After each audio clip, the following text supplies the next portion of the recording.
to The Hypnotist, the show that gives you inside access to cutting-edge hypnosis with real clients facing genuine issues. Brought to you by the hypnotherapist demanded by celebrities, CEOs, and even royalty, Adam Cox. These recordings took place live from Adam's clinic in London's world-famous Harley Street. So, get yourself comfortable and enjoy today's episode of The Hypnotist.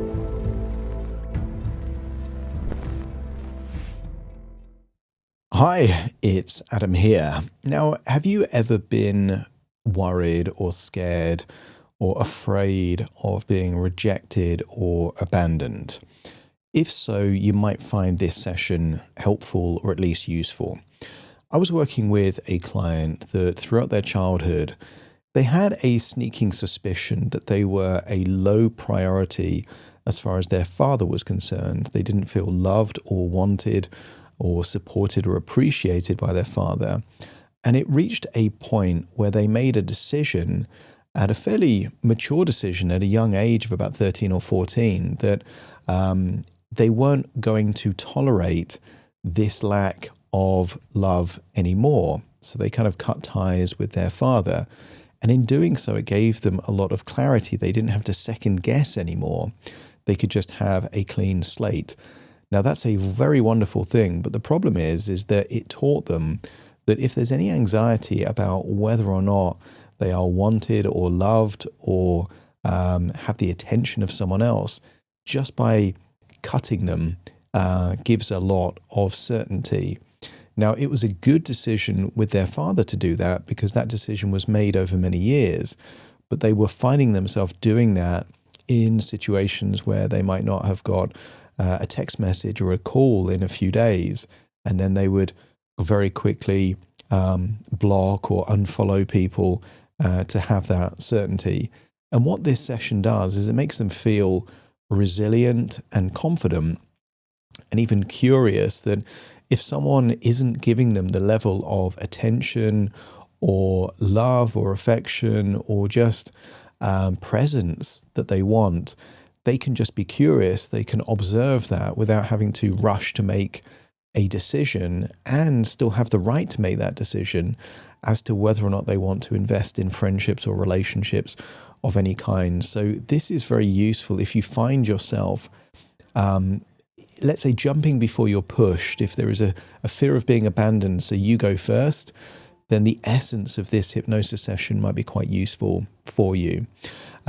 So this could be quite useful. If you like the idea of working with me, what I'd encourage you to do is there is a webinar that I've created that actually has lots of different ways of understanding how I work and what I do, what hypnosis is good for, what it's not good for. And there's 2 suggestibility tests that take about a minute each. So you'll find out if you're a great candidate for hypnosis or not. So if those kind of things appeal for you, check out the link in the comments and the description to schedule and register for that webinar. And there's a very special bonus of 10 downloads if you listen to the very end of that webinar as well. So check that out. For now, though, find a quiet, comfortable place where you won't be distracted or disturbed. Relax and enjoy the session.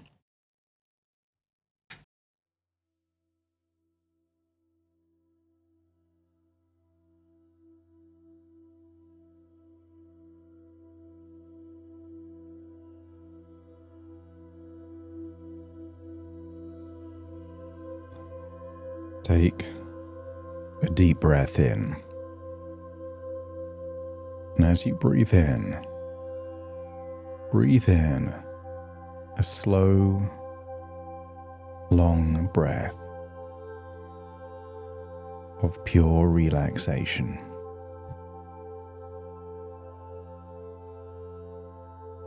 And as you exhale, allow yourself to release any feelings of stress, worry,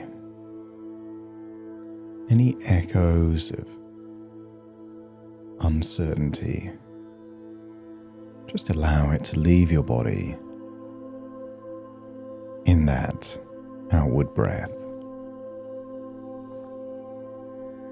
breathing in that resourceful feeling of calm and relaxation.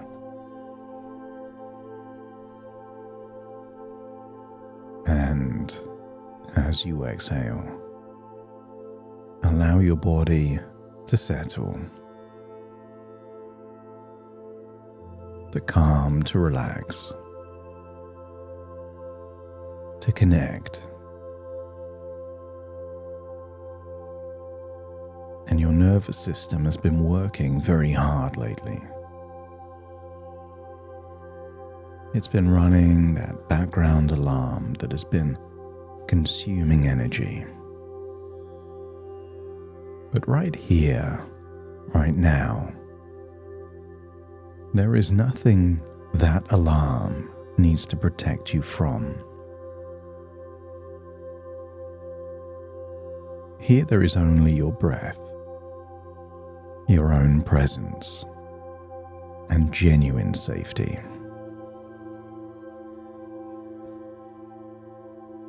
And just notice things like the temperature of the room, the surface beneath you. Feel solid, supported. That chair can hold your body weight without being asked. Your body can trust that support now.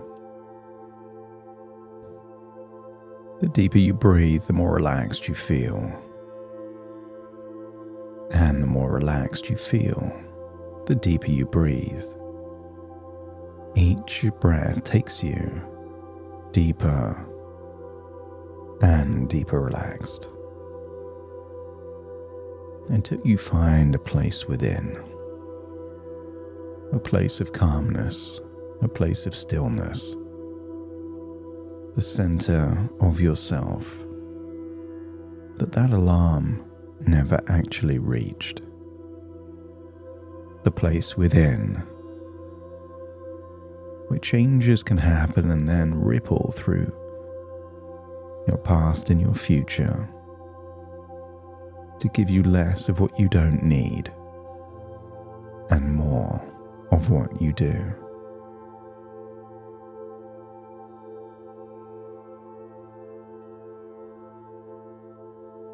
And you know that part within you, that part that became extraordinarily skilled at reading signals, at sensing when someone's warmth was present and when it was withdrawing, of interpreting intention when someone cared, when they didn't, when they were interested and when they weren't. And this skill was not a flaw. This was a form of adaptation to help you survive. That younger version of you, learning that relationship with your father, where that consistent warmth was not readily available. Think of that younger version of you and how they developed a finely tuned antenna for the signals that predicted whether emotional safety was coming or going. Subtle things like a shift in tonality, a few days with no contact, a change in pattern, an absence where presence was expected. And that young version of you had that antenna that picks up exactly the precision it was trained to do.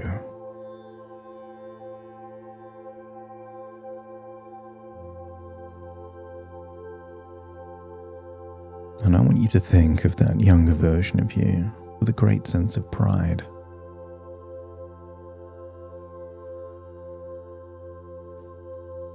a great deal of maturity, the ability to discern, to protect, to have boundaries. So when you think of that younger version of you, you can hold that idea with compassion and not criticism. This response was installed in a childhood designed to protect you. A person who criticizes herself for having a fear response that was built before she could build it differently is being unkind to someone. That younger version of you who did exactly what they needed to do. The alarm was protection, and that alarm arrived before you could protect yourself. And now, as an adult, you have resources that younger version of you didn't have. And therefore, the alarm system, the antenna, can recalibrate.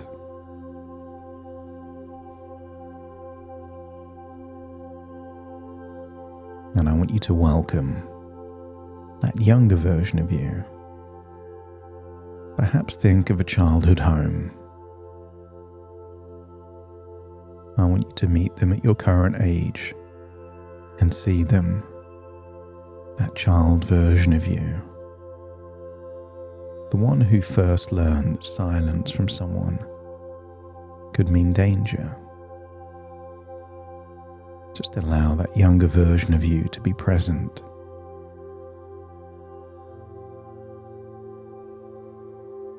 See the posture and the facial expressions, the quality of her alertness. Because that part is still within you, still influencing, still trying to keep you safe. But give that younger version of you a hug. Tell them they are loved. They are important. And tell them they're not getting anything wrong.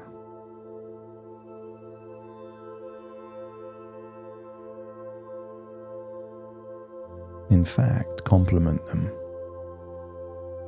on their empathy, their emotional acuity, their ability to read the room, interpret expressions, delays, tonality. But maybe that child within is tired from needing to pay attention and watch all the time. So tell this younger version of you that you see them and you know why they've been doing this. Thank the younger version of you for keeping you both safe the only way you knew how.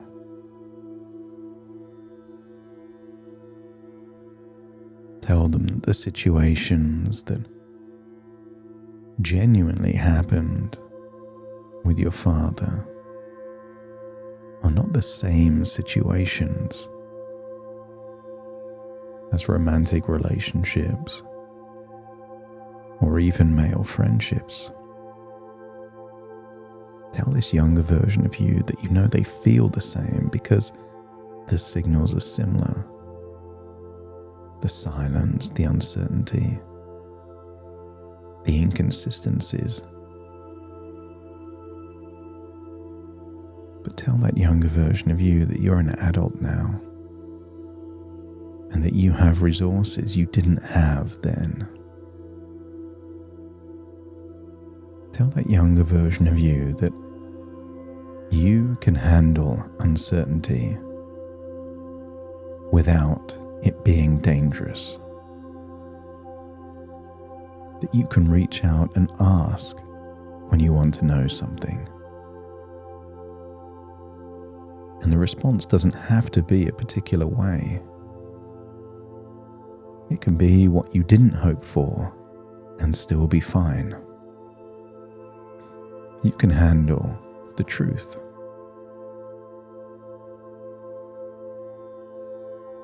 Not every relationship that doesn't work out is abandonment or rejection. Sometimes it's just a lack of compatibility, and that's okay. To tell that younger part within you that she can rest now. The watching, the alertness can slow down.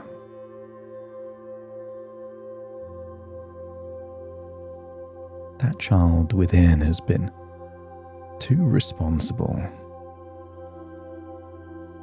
But tell that younger child that you are here now. You are paying attention. And you can handle whatever comes.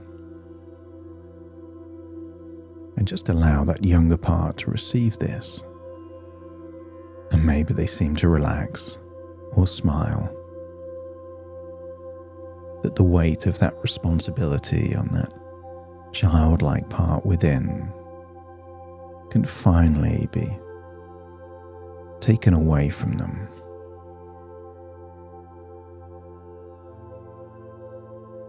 The child who learned to watch for danger is safe now.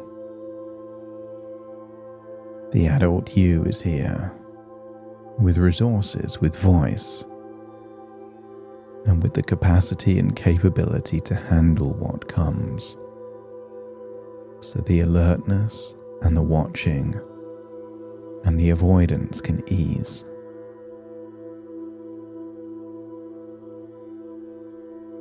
Uncertainty in early relationships is not a signal of danger, just a natural condition of two people still finding out about each other. And your unconscious can install the capacity to be comfortable in that not yet known, the same way you already do with female friendships. With a female friend, if they message for a few days and then stop, it doesn't trigger that same response. Therefore, your brain already knows how to be fine, how to not need to overthink, to replay.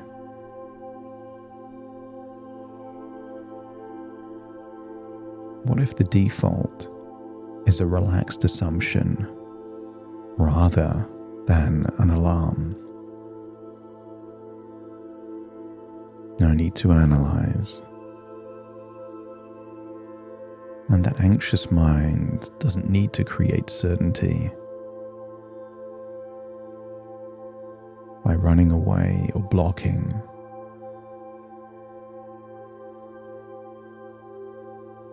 I wonder if your internal resources can feel that it's okay to not know, to not have certainty, to not need absolute reassurance. That you can trust yourself that you will make the right decisions at the right time. With your father,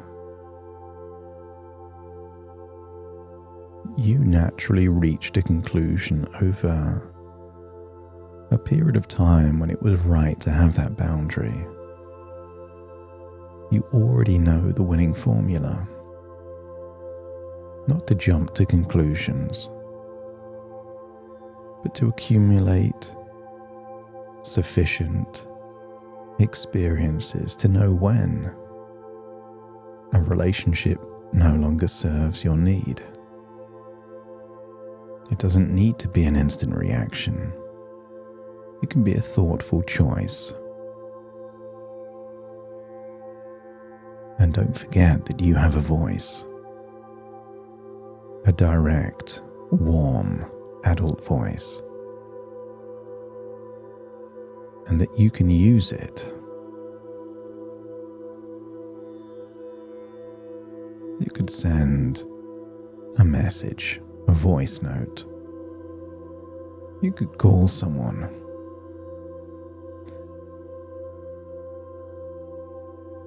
I've noticed we haven't talked in a while. I wanted to check in. Is an act of self-respect rather than a risk to be managed.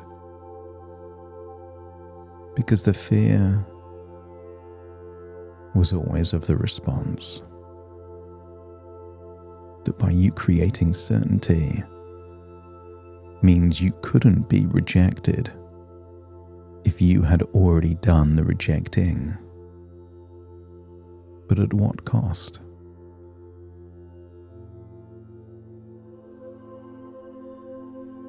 If uncertainty introduces a boundary, before you really know intentions, what if these walls don't keep you safe, but keep you separated? I want you to feel that rejection is only possible if you allow it. And that's based on interpretation. If someone doesn't want to spend time with you, you can respect it, accept it, and still not make it about you. That whatever happens, you will be okay. Your worth is not determined by someone else's evaluation of you.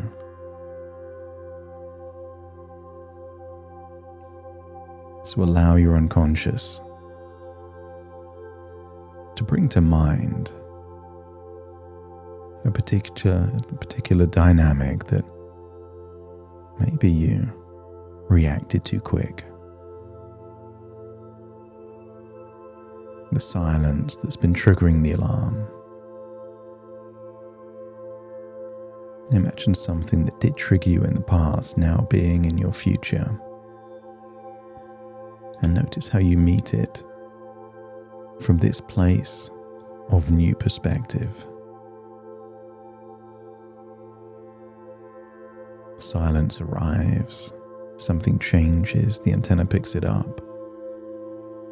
But instead of the familiar cascade of overthinking and withdrawal, something different is available. A quality of settled curiosity. I don't know what this means yet. And not knowing is okay. And if I want to know, I can simply ask. The voice is available if you choose it. Warm, simple, direct. And whatever comes back, the foundation holds. The self-worth doesn't fluctuate because the adult is handling it.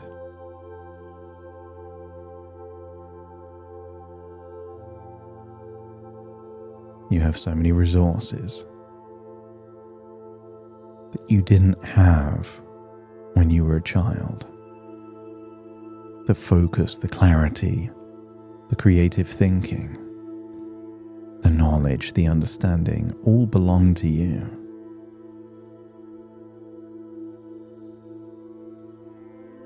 And that alarm can now be the equivalent of an email that you may or may not read, rather than a warning of danger.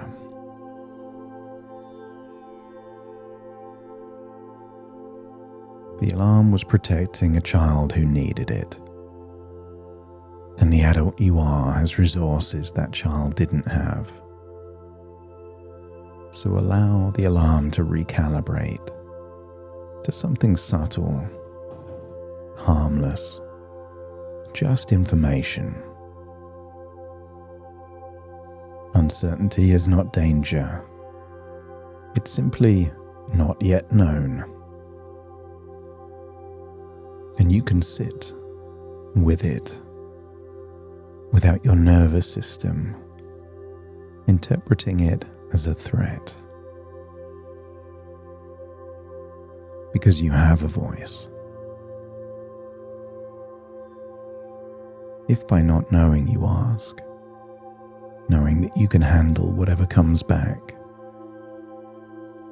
that is empowered.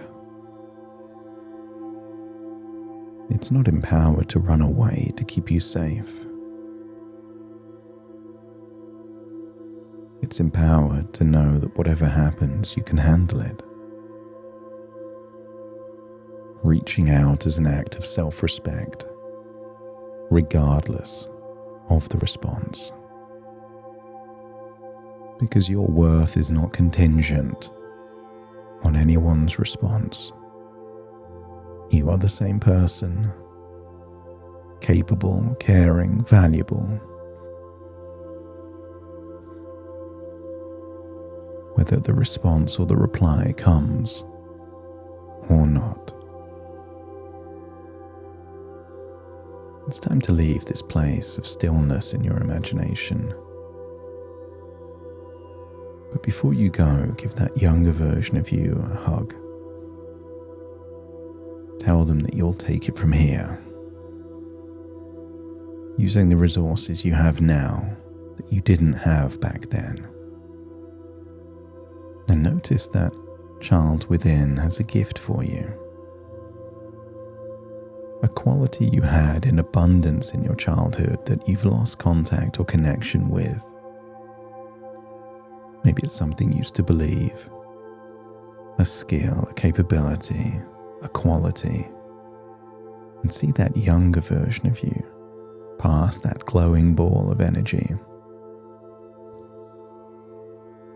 Take it, place it to your chest, absorb it in, and feel that you've rekindled a wonderful quality that you had in abundance before and just needed reminding that it still is accessible to you. Say goodbye to that younger version of you as you float and drift back to the present. Take a deep breath in through your nose and out through your nose. Wiggle your fingers and wiggle your toes, connect and calibrate into the here and the now. As I now count from 1 to 10 to awaken you. Starting to count.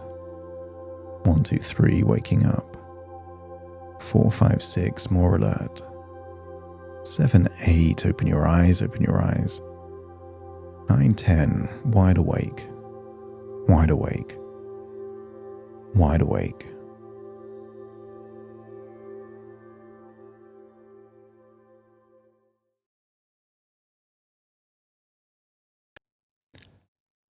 Thank you so much for joining me on today's episode of The Hypnotist. If you've enjoyed this episode or got some value from it, please give it a 5-star rating and review. And maybe you know someone that would also benefit from this particular episode, in which case share the episode with them so they can also get the benefit too. And if you would like to listen to this episode where it's just the hypnosis, so no intro, no outro, no explanation, just the hypnosis and completely ad-free, there will be a link in the description where you can subscribe at a very low cost and only get access to the hypnosis. So if that's of interest, please check that out. Thank you again for being a regular listener of The Hypnotist, and I'll see you again soon for more.